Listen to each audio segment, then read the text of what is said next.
Hello guys, welcome to another video.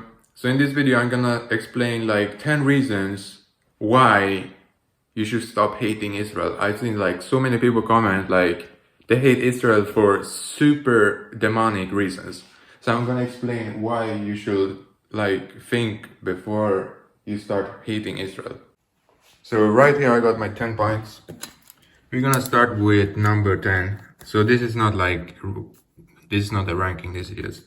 So we can start with number 10, why? So stop wanting a Jewish genocide.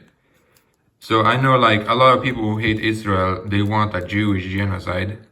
What I'm meaning is they want all the Jews to be killed.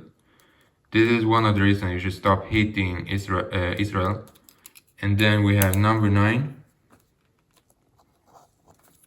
If you hate Israel, there are other countries you should hate more. So what I'm saying is, if you hate Israel because they're doing like bad stuff, there are countries that does much worse things than Israel. So if you're one of those types who hate Israel for they're doing bad stuff, there are countries you should focus on hating more than Israel. Like why is the focus on Israel so much? And then we have number 8.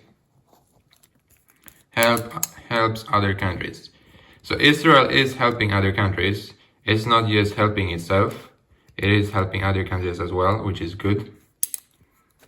And then number 7 is Christianity is allowed. You can be a Christian in Israel. You will not get killed or arrested for being a Christian. It is legal. Some countries you're not allowed to be a Christian, like North Korea and China and stuff like that. There's like some communist countries that are more restrictions on Christianity. Israel does not have like China. Israel allows Christianity more than China does, and of course there are even worse countries that are against Christianity. Like if you have watched the news, there are some crazy stuff happening in other countries. And then we have number 6. Protects minorities. So in Israel, they are protecting minorities. They don't just protect, like the most, like the Jews. They don't just protect Jews. They protect minorities as well. And then we have number 5, democratic nation. So I mean, like it's a democratic nation, like Sweden and most countries, like where you're allowed to vote and stuff. So it's not just a dictatorship like Saudi Arabia where the king rules. This is more like a democratic where people vote for who should be the prime minister and the president, I think. And then we have number 4, secure land for Jews. So the Jews live in this land. It's the only Jewish land in this world, and they have secure there. It says secure land for Jews. And then we have number 3. Israel has existed since 1948. So if you mean Israel is so new country, it should not exist. It has existed since 1948. And how many people, the people who hate Israel, were they born before or after 1948? I would say most of them are born after 1948, so they're like, it should not exist, but they are newer than Israel. So in my opinion, that is like saying America should not exist because America was colonized by Europeans. And then we have number 2, UN partition plan. So UN made a plan. UN is like UN did this, and then we have, so it was like countries was voting for it, and then we have right to a Jewish homeland.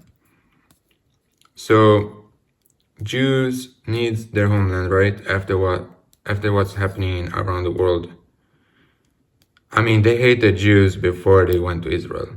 There was Jewish hate before that, and that's like one of the reasons why they made their land again, because there was like, they didn't feel safe So they wanted to go back. They wanted to have a Jewish homeland where they can feel safe.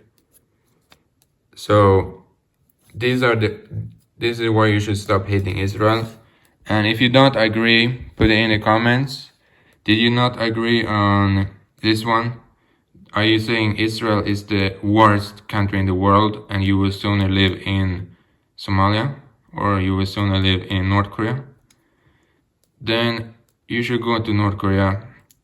I mean, I don't know, like, if North Korea is worse than Israel, then, I mean, people are going, even Muslims are going to Israel. So, if you think North Korea is worse than Israel, maybe you should try both and see what you think. So the question is then, was Israel promised 3,000 years ago? The answer is yes, it is promised. God promised that Israel will become a nation. So it was like 3,000 years ago. So God has very high expectations on Israel because Israel is the best country in the world. It's God's country, right? That's why you see it on the news so much. It's so much about Israel, like Israel is doing all this stuff. Oh, how can Israel do that when they're the chosen country and things like that? It's because it's really high expectations on Israel because it's the chosen land, right? That's why they have so much pressure, they have to do good, you know, because let's take North Korea. Do we expect North Korea to do good? No, we don't, because it's not the chosen land. But we expect Israel to do really good, because that's God's chosen country. So put in the prayers in the comments. People can pray for each other, and have a good one.